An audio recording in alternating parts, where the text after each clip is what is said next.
Pues vamos a continuar. Nos habíamos quedado en haber revisado la eritropoyesis. Entonces vamos a hablar de la maduración de las otras líneas celulares. Ven que les decía que la serie mieloide está conformada por los eritrocitos, megacariocitos, granulocitos y monocitos. Entonces ahorita vamos a ver la maduración de los granulocitos. Estos granulocitos, como todas las líneas celulares, inician con la primera célula, que es la célula tronco hematopoyética. De ahí la unidad formadora de colonias, en este caso granulocíticas, y la célula que sigue en maduración es el mieloblasto. Este mieloblasto, como las células inmaduras, si ustedes ven en relación a los eritrocitos, pues es una célula grande con un citoplasma basófilo predominantemente. Se observan aquí los nucleolos y pues el núcleo. Este mieloblasto es de dos tipos, mieloblasto tipo 1 y mieloblasto tipo 2. ¿Cuál es la diferencia entre uno y otro?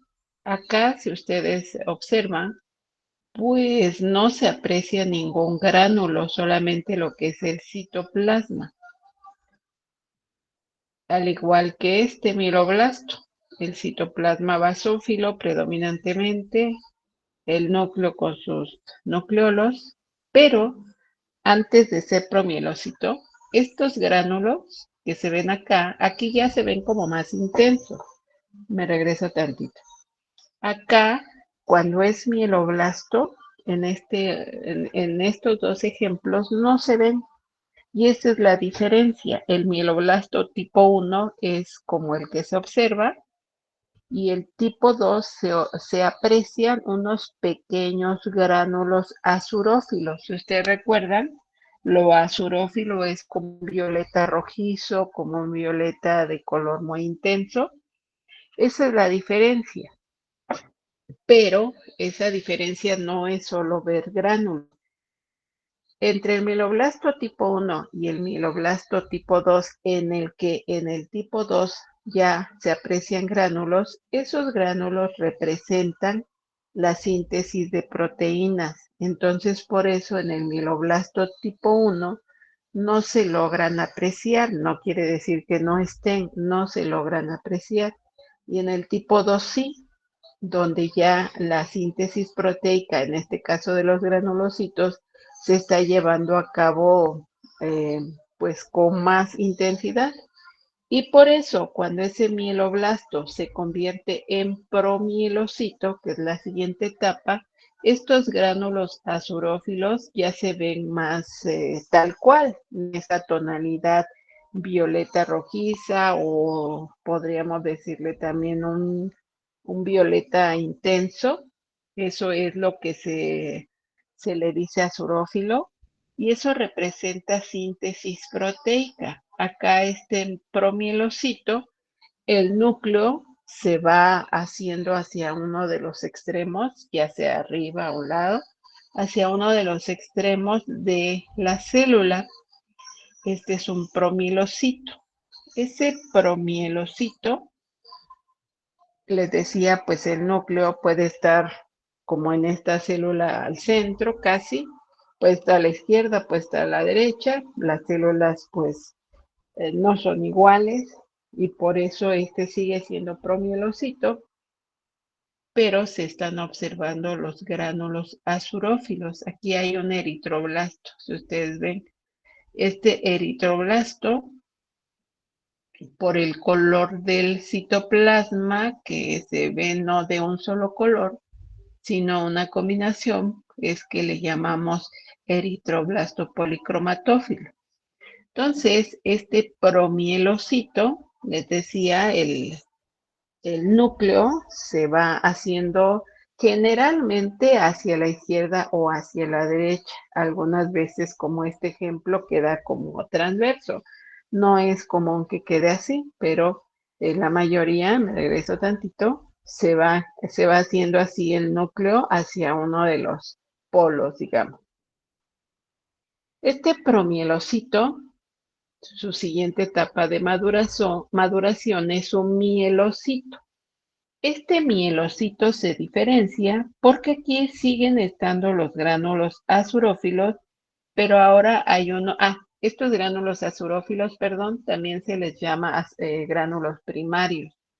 El mielocito tiene también unos gránulos ya como un poquito eosinófilos, un poquito anaranjados, pero pueden también ser un poquito como café, color café claro, digamos, y estos son gránulos secundarios. Y si ustedes ven, el núcleo se empieza como a riñonar, como a adquirir esa forma. Este es un mielocito. Dice aquí mielocito neutrófilo porque este proceso de maduración ocurre en todos los granulocitos. Y los granulocitos son lo que llamamos neutrófilos, eosinófilos y basófilos. Esos son los granulocitos. Su nombre completo, digamos, como dice aquí, mielocito neutrófilo. Si fuera eosinófilo, mielocito eosinófilo, mielocito basófilo. Generalmente, pues ahorramos palabras y nada más le decimos neutrófilo, eosinófilo o basófilo. En realidad, su nombre completo, de acuerdo a la etapa de maduración, debería de ser mielocito neutrófilo, mielocito eosinófilo o mielocito basófilo. El proceso de maduración es el mismo porque los tres son granulocitos. Entonces aquí tenemos el mielocito que les decía, hay gránulos primarios azurófilos y hay gránulos secundarios y el núcleo se va arriñonando.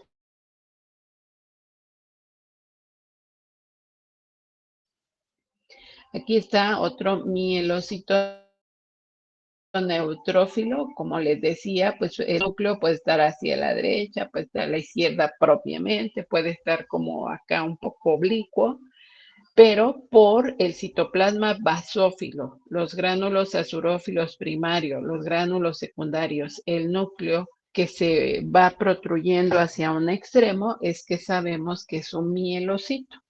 Este es un mielocito, les decía, neutrófilo. Ese mielocito, en su siguiente etapa de maduración, se convierte en un metamielocito, como este, metamielocito. Este núcleo, pues se va adquiriendo una forma como de U, más o menos, como de herradura, y aquí los gránulos, como se puede apreciar, se mezclan los primarios con los secundarios, y ya se ven esos rasgos azurófilos, esa tonalidad como café, más o menos.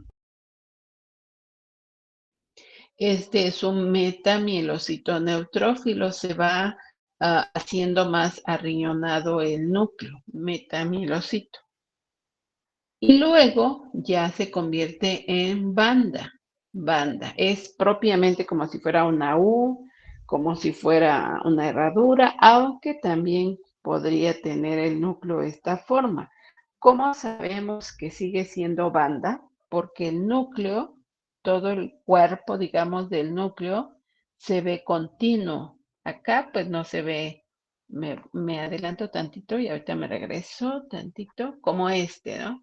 Que ya se ven los lóbulos, se ve aquí una separación, pero no definitiva, ¿no? Siguen estando unidos por la cromatina, pero ya hay lóbulos. Esto es un neutrófilo que se le llama maduro o un segmentado. Entonces, por eso este es una banda, porque el núcleo no está segmentado. Entonces acá sí se puede apreciar tampoco, está como doblado sobre sí mismo.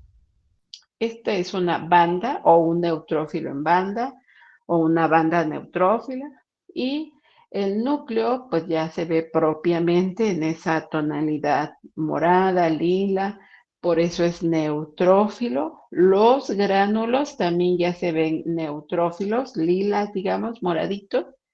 Es el predominio. Esta es una banda. Aquí están las que Doctora, acabamos de ver, el mieloblasto. Sí, dígame, o sea, las bandas son dime. las que no tienen lobulaciones, por así decirlo, o ¿cómo? La- las que no tienen qué, perdón.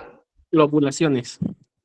Las que no tienen qué palabra dijiste. Ah, Lobulaciones. lobulaciones.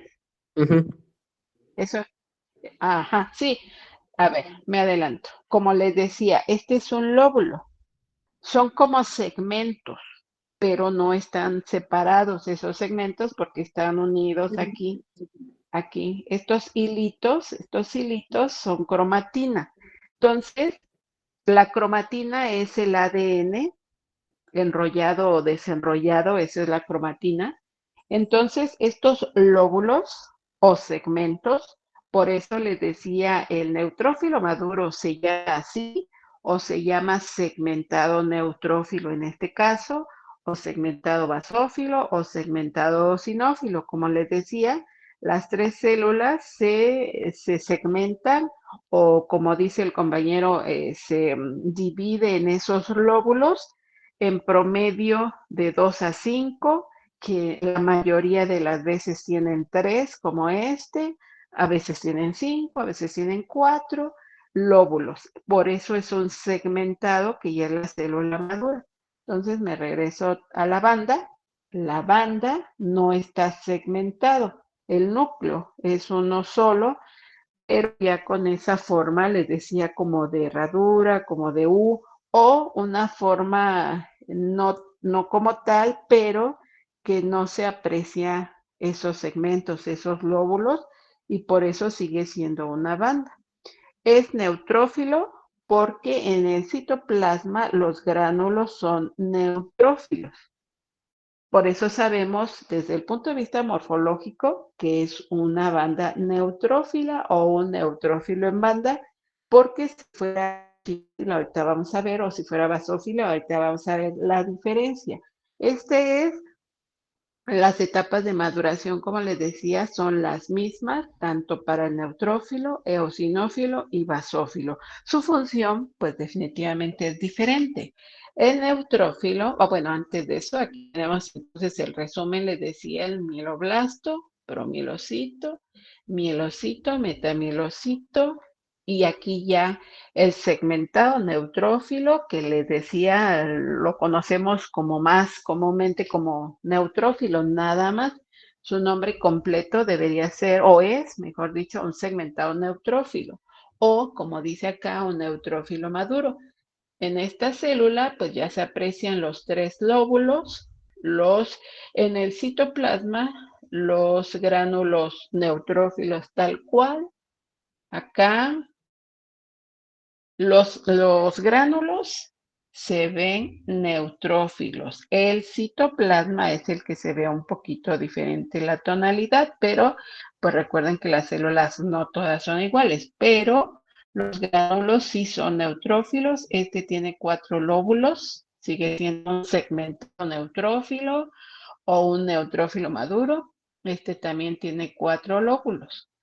La función del segmentado neutrófilo es la de ser una célula fagocítica que atrapa o que fagocita bacterias, cualquier bacteria.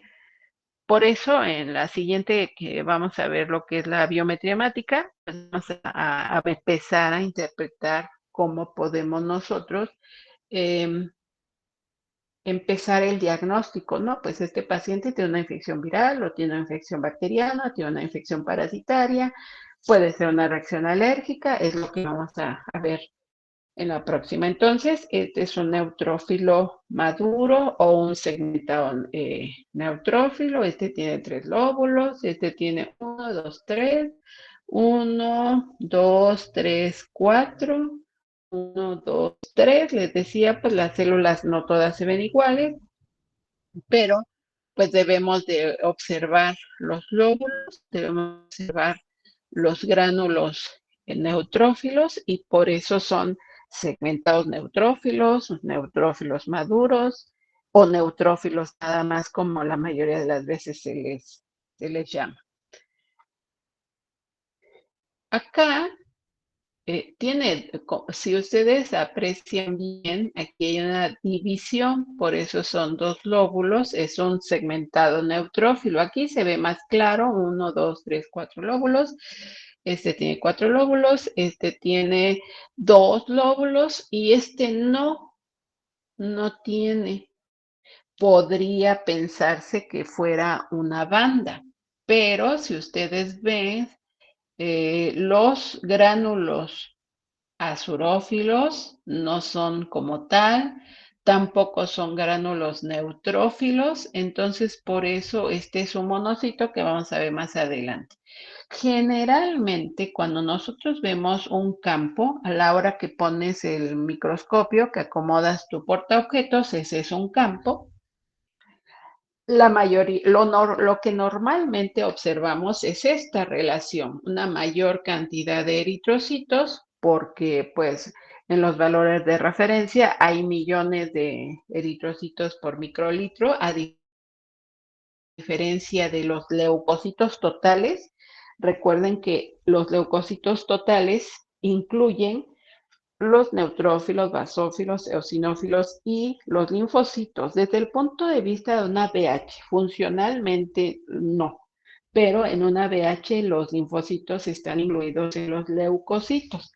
Entonces, los leucocitos totales en un adulto oscilan los valores de referencia de 4.000 a 10.000 a 11.000 por microlitro. Son una menor cantidad. Entonces, por eso normalmente vemos esta mayor cantidad de eritrocitos contra menor cantidad de leucocitos. Estas que ven aquí pequeñitas, estas células aquí pequeñitas, estas son las plaquetas. En promedio, normalmente se pueden observar 6 plaquetas cuando estás observando la muestra de una persona, 6 plaquetas por campo, en promedio. En un campo no habrá ninguna, en otro campo habrá 10, en otro campo habrá 3, en el otro campo habrá 15. Entonces, por eso, cuando se termina de leer la celularidad de una muestra, en promedio, normalmente se observan 6 plaquetas por campo. Entonces, estas pequeñitas que ven acá son las plaquetas. Estos, pues, lógicamente son los eritrocitos. Ahora, también hay pruebas. Recuerden que en hematología se inicia con tinciones. Los granulocitos tienen, obviamente, enzimas para favorecer sus reacciones bioquímicas. Una enzima característica de los granulocitos se llama mieloperoxidasa y el colorante para poder iniciar el estudio cuando la célula, por ejemplo, esta célula que como que no le ves forma de nada, y tienes la duda de qué será, se ocupa una tinción, un colorante que se llama mieloperoxidasa. ¿Qué es lo que hace? Pues precisamente teñir a esa enzima mieloperoxidasa.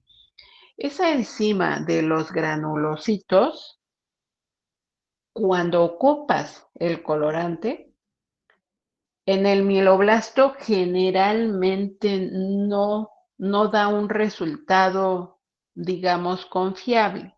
Si el laboratorio te dice mieloperoxidasa negativa, no es que no sea una célula que por su etapa de maduración en sus características no se logre diferenciar qué célula es.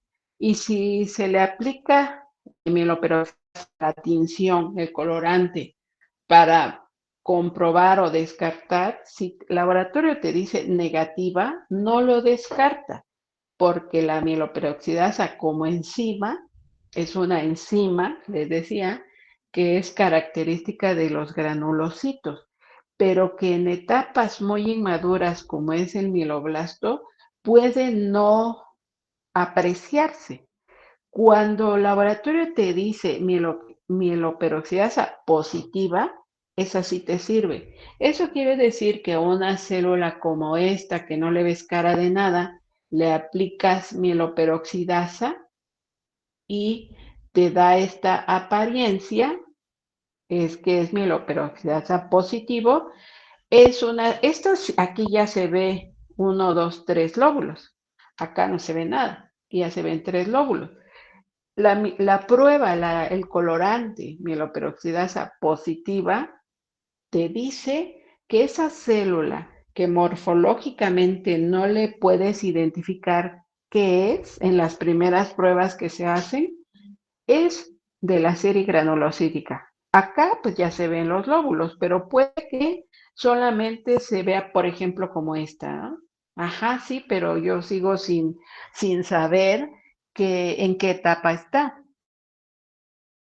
Al decirme peroxidasa positiva, lo único que te dice si las características morfológicas no son muy evidentes es que es una célula de la serie granulocítica. ¿Cuál? ¿Quién sabe? Porque es el inicio del estudio en un paciente con algún problema hematológico. Son las primeras pruebas.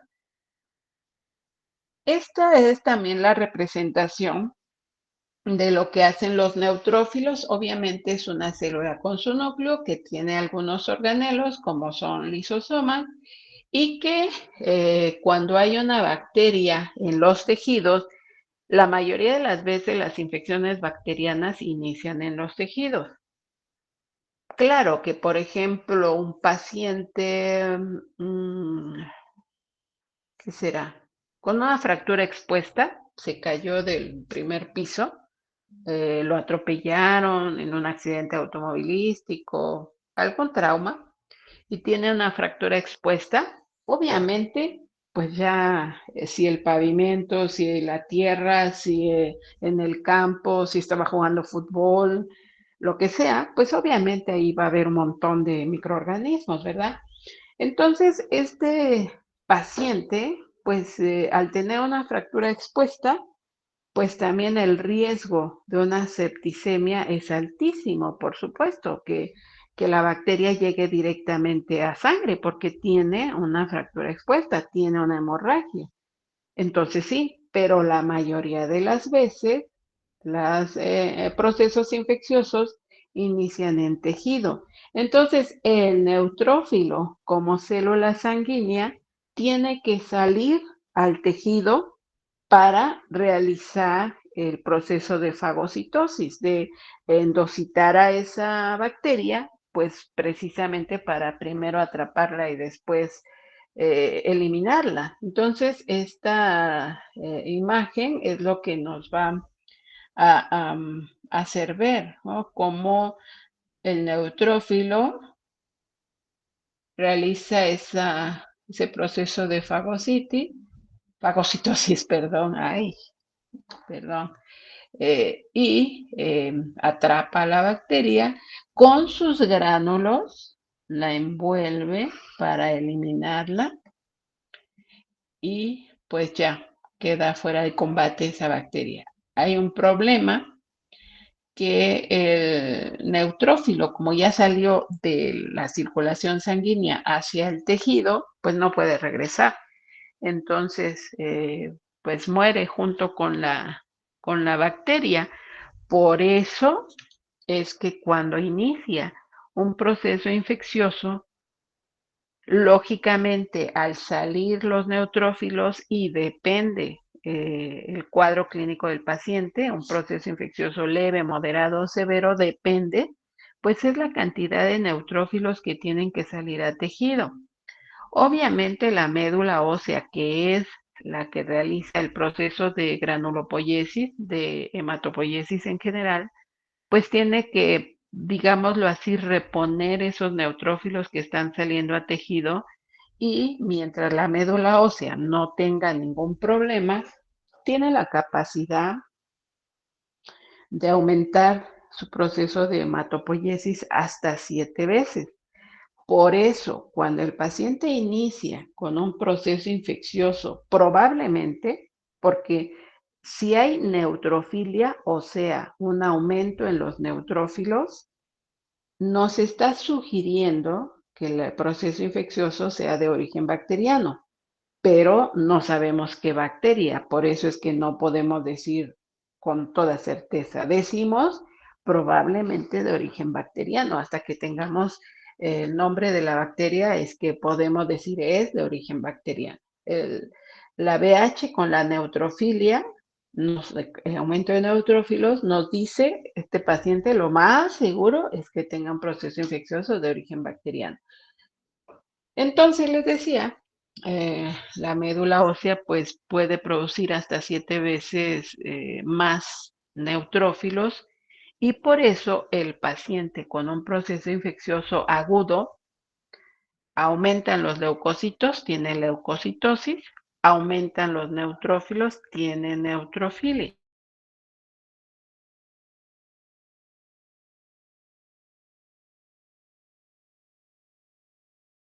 Y neutropenia, baja la cantidad de neutrófilos. ¿Por qué? Pues porque obviamente cuando inició el proceso, pues la médula ósea estaba reponiendo a toda velocidad, pero una de dos, el paciente se quedó allá, ¿no?, en su casa y no acudió y pues lógicamente que el proceso infeccioso va avanzando, se va haciendo más grave o es a lo mejor varias bacterias, a lo mejor el estado inmunológico del paciente está inmunocomprometido, está hospitalizado, pero son 3 bacterias, el paciente tiene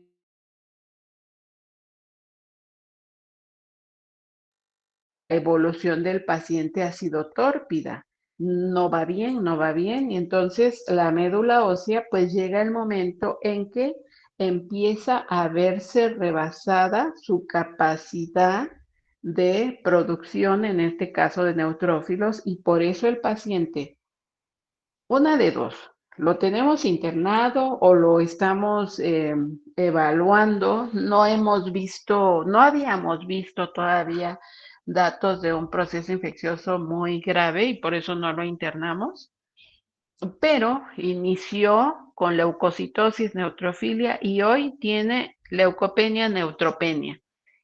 Eso ya nos está diciendo no que el paciente tiene problemas con su médula ósea, sino que el proceso infeccioso ha sido demasiado agresivo como para rebasar la capacidad de la médula ósea y por eso el paciente ya tiene leucopenia y ya tiene neutropenia. Entonces, por eso, pues, si nosotros, si es un paciente que nosotros conocemos, pues ya sabemos, de acuerdo al resultado de la VH, cómo ha estado evolucionando. Si es la primera vez que lo vemos, pues ahí es donde tenemos que hacer siempre, siempre, ¿verdad? Siempre una muy buena historia clínica para poder saber hace cuántos días inició el cuadro, el padecimiento actual, que cómo ha ido evolucionando, qué sintomatología tenía al inicio, qué sintomatología tiene hoy, si acaso tiene estudios de laboratorio previos, cómo están los de hoy, qué medicamento ha tomado. Desafortunadamente, la mayoría de los pacientes solo dicen una pastillita blanca, una pastillita rosa, me tomaba 2, a veces no nos dicen. Hay pacientes que sí llegan con sus estudios de laboratorio, con sus recetas y pues ya ahí empezamos a conocer la historia del paciente. Entonces, esto es lo que pasa con los neutrófilos. Les decía que los granulocitos, donde están incluidos los neutrófilos, eosinófilos y basófilos, el proceso de maduración ocurre igual. Entonces, si ustedes ven los mieloblastos, no hay diferencia con el mieloblasto que veíamos hace un momento, se ven igual. Y aquí dice que son mieloblastos eosinófilos, se ven igual. Por eso les decía el proceso de maduración, las etapas de maduración se llaman igual, mieloblasto, pero conforme sigue su proceso de maduración es cuando se empiezan a ver las diferencias. ¿Cuál diferencia salta a la vista? El citoplasma con estos gránulos eosinófilos totalmente. ¿Ustedes ven? Acá la imagen que veíamos al inicio es donde se empiezan a ver esas granulaciones totalmente eosinófilas, pero las etapas son las mismas. Ustedes me dirán, es que aquí yo no veo el núcleo igual que lo veía en el miloblasto, en las células, perdón, que veíamos hace un momento. Como les decía, no todas las células morfológicamente son iguales como el ser humano, ¿no?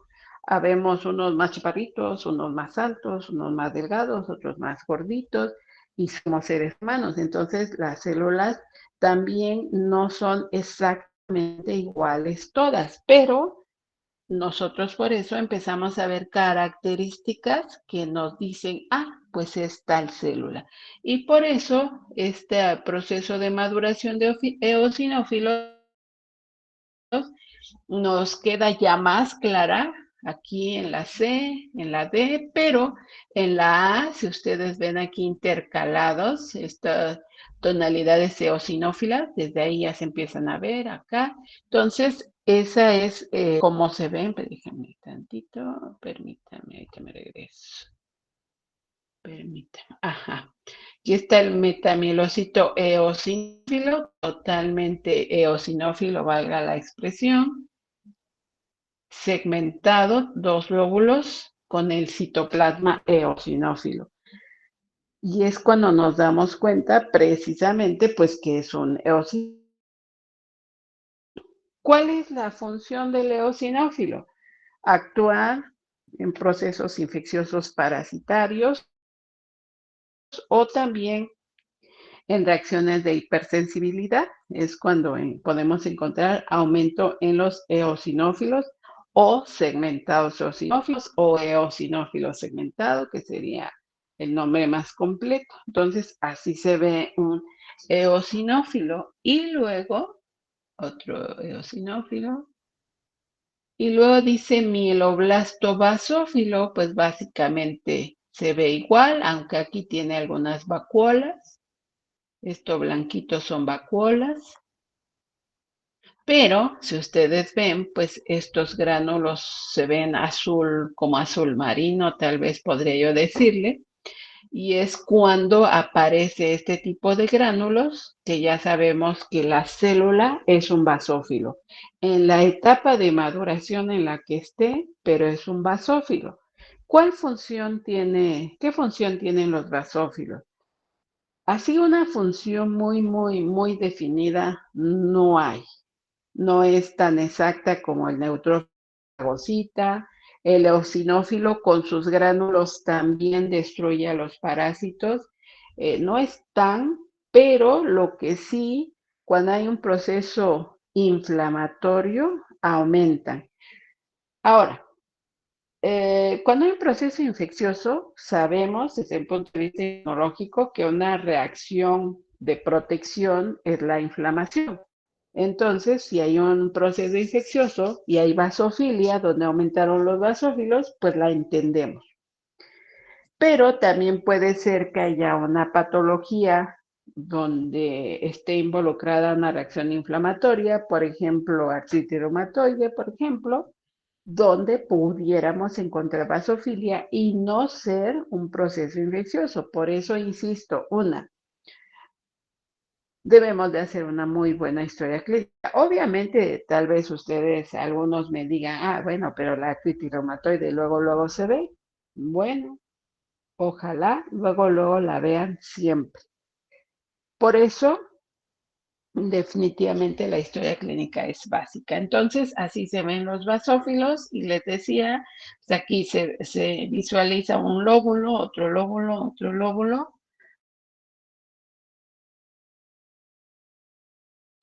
Y en el citoplasma estos gránulos basófilos, como ya hay 3 lóbulos plenamente identificados, que tal vez pudieran ser 4, pero 3 sí, es que es un basófilo maduro.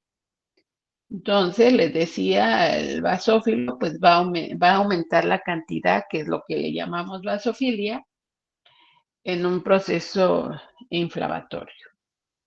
Luego están los monocitos. Entonces inicia otra vez con la célula tronco hematopoyética, la unidad formadora de colonias monocíticas y ahora el monoblasto.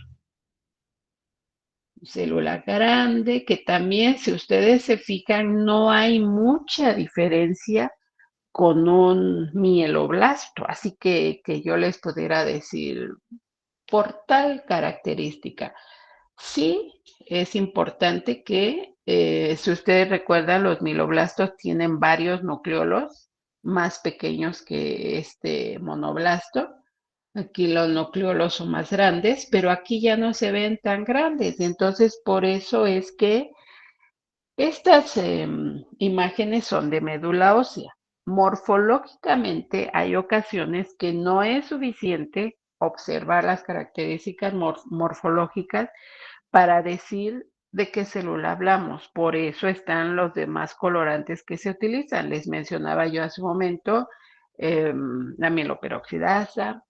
Hay otros colorantes que son esterazas, que precisamente lo que tiñen es a la serie monocítica.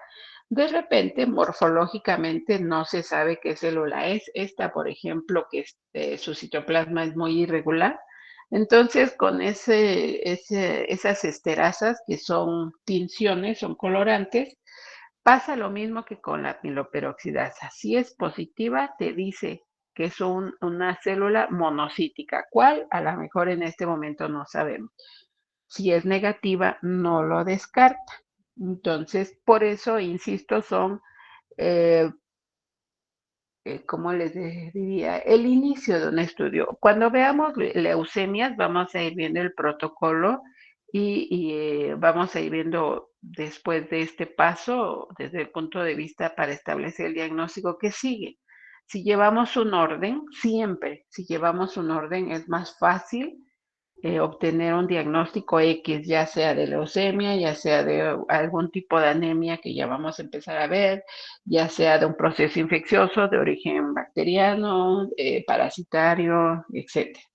Este es un promonocito, que es la siguiente etapa de maduración de la serie monocítica. Entonces, célula tronco hematopoyética, unidad formadora de colonias monocíticas, monoblasto, promonocito. Es un promonocito la mayoría de las veces, porque esta no, la mayoría de las veces el núcleo se ve como invaginado sobre sí mismo, más o menos. Así es como se ve la mayoría de las veces. Este es un promonocito. Ese promonocito se convierte en monocito. Este monocito, pues si ustedes ven, su núcleo es muy irregular y tiene estas vacuolas. Este es un monocito.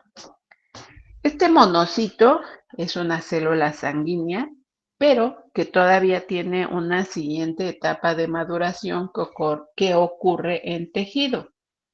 Este es un monocito y en tejido se llama macrófago. Ese monocito, algunos salen a tejido y ahí sigue otra etapa de maduración que es el macrófago. Este macrófago, seguramente ustedes lo saben, también es una célula fagocítica inespecífica. El macrófago fagocita todo lo que ingrese al cuerpo humano. Parásito, hongo, bacteria, virus, cuerpo extraño. El macrófago es la primera célula fagocítica. El neutrófilo también es una célula fagocítica, pero ya enfocada en fagocitar bacterias. El macrófago, los microorganismos que ingresen y siempre están en tejido. Este es un macrófago, este es otro macrófago. Entonces, en esta tablita, les decía hace un momento, los granulocitos, aquí sí pueden, si lo leen ustedes acá, el nombre de las diferentes etapas de maduración es la misma, sea neutrófilo, eosinófilo o basófilo. Mieloblasto, que hay tipo 1 y tipo 2, promielocito, mielocito, metamielocito, banda y segmentado. Es las mismas etapas de maduración, ya decíamos, con diferente función. Entonces, estos son los granulocitos. Aquí están la serie monocítica, igual la célula tronco hematopoyética, la unidad o célula formadora de colonias monocíticas, monoblasto, promonocito y monocito como célula sanguínea. Cuando sale a tejido se convierte en macrófago y ese también puede avanzar y convertirse en un osteoclasto. Estas son, permítame, me regreso. Me falta o nos falta las plaquetas. Entonces, igual, la célula tronco hematopoyética, unidad o célula formadora de colonias, en este caso megacariocítica. La siguiente célula es un megacarioblasto, que se convierte en un promegacariocito. Ese promegacariocito avanza para ser un megacariocito. El megacariocito madura a una proplaqueta y la proplaqueta a plaqueta como célula madura. También le podemos llamar trombocito a esa plaqueta. Entonces, estos son los megacarioblastos, pues es una célula también grande con un citoplasma basófilo que tiene estas irregularidades en su contorno, que tiene unas vacuolas, pero que, por ejemplo, esta no tiene. Entonces, este, por ejemplo, su citoplasma es muy escaso, irregular, pero muy escaso. Entonces, por eso no les puedo generalizar que todos los megacardioblastos tienen vacuolas. Algunos sí, algunos no. Lo que sí, su citoplasma es muy irregular, en una forma pues dispersa, que tampoco tiene una forma definida. Este es un megacareoblasto. Y si se acuerdan hace rato que les decía que en promedio hay 6 plaquetas por campo, ¿de qué tamaño es la célula inmadura y de qué tamaño termina siendo la plaqueta? Hace rato que se las enseñaba también pequeñitas como células maduras. Este megacareoblasto pues sigue su etapa de maduración para convertirse en promegacariocito, el núcleo más pequeño, el citoplasma pues deja de ser basófilo, se le ven ahí como unos pequeños gránulos como primarios azurófilos. Luego, pues como les decía, termina siendo tan pequeñita, ¿no? La plaqueta. Esta imagen la hice un poquito más grande para que se vea. Hay otra cosa importante, fíjense, permítame, me regreso, no, ajá. Las plaquetas, llega el momento en que forman agregados plaquetarios y por eso pueden ver, aquí está una plaqueta chiquita y acá está un agregado o conglomerado, generalmente agregado plaquetario. Sucede que el equipo que hace la BH cuenta pocas plaquetas, eso se llama trombocitopenia, pocas plaquetas, pero el personal de laboratorio tiene que ver la celularidad y entonces se da cuenta que una de dos, o puede haber agregados plaquetarios y por eso el equipo ese agregado de plaquetario lo contó como una plaqueta gigante y eso pues reduce el número de plaquetas totales. Laboratorio no puede corregir el número de plaquetas porque es imposible. Aunque sean miles, generalmente hay de 450,000 plaquetas, de 150,000 a 400 o 450,000 plaquetas por microlitro. No son millones, pero dije por microlitro. ¿Alguien sabe cuál es el volumen sanguíneo de un adulto? De aproximadamente 6 litros, de 6 a 7 litros.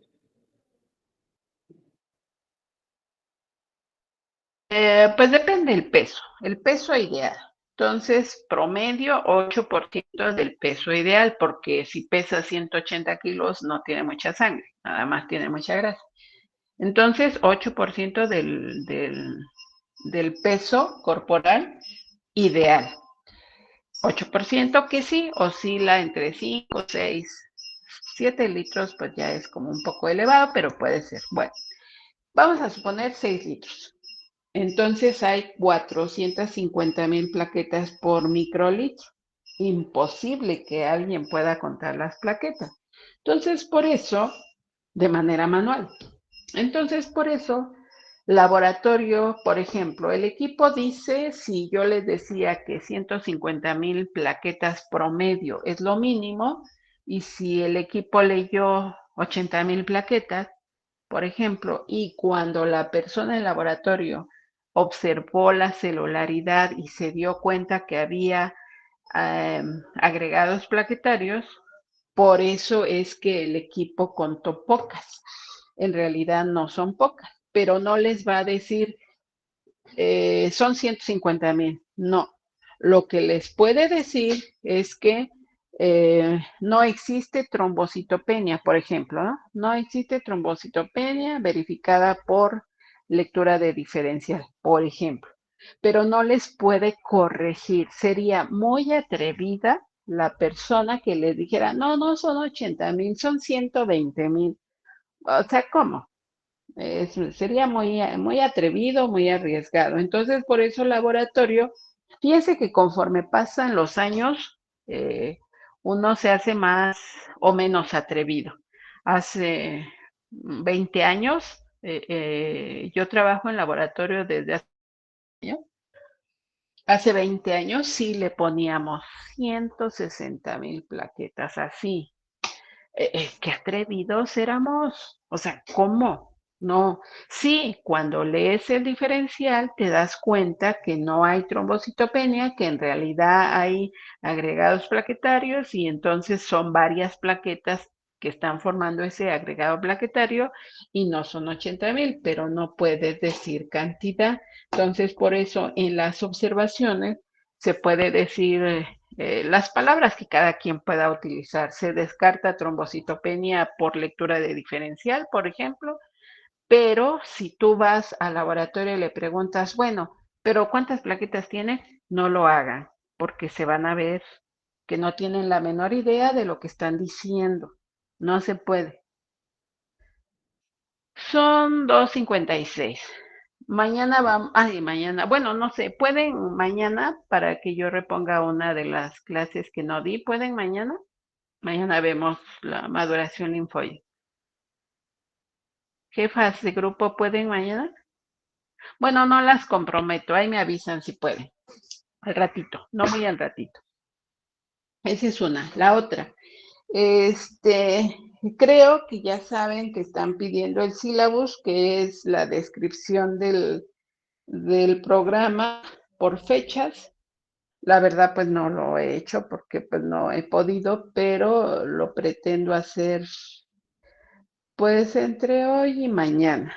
Entonces, por favor, las jefas de grupo, si me pudieran ayudar, les enviaría yo el sílabus a cada una con la hoja donde van a firmar los compañeros para que recaben las firmas si fueran tan amables y lo pudieran entregar el lunes. Sí, doctora, Mañana yo en la creo que sí. mañana. ¿A qué hora en la mañana? ¿A qué hora en Pero la mañana? A las de 7, mi, no, porque híjole, a las 8.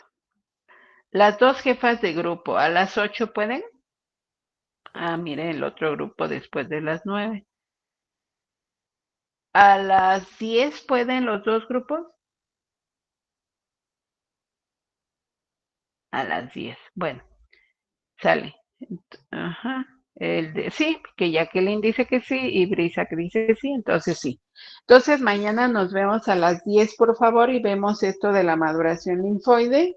Y yo creo que tal vez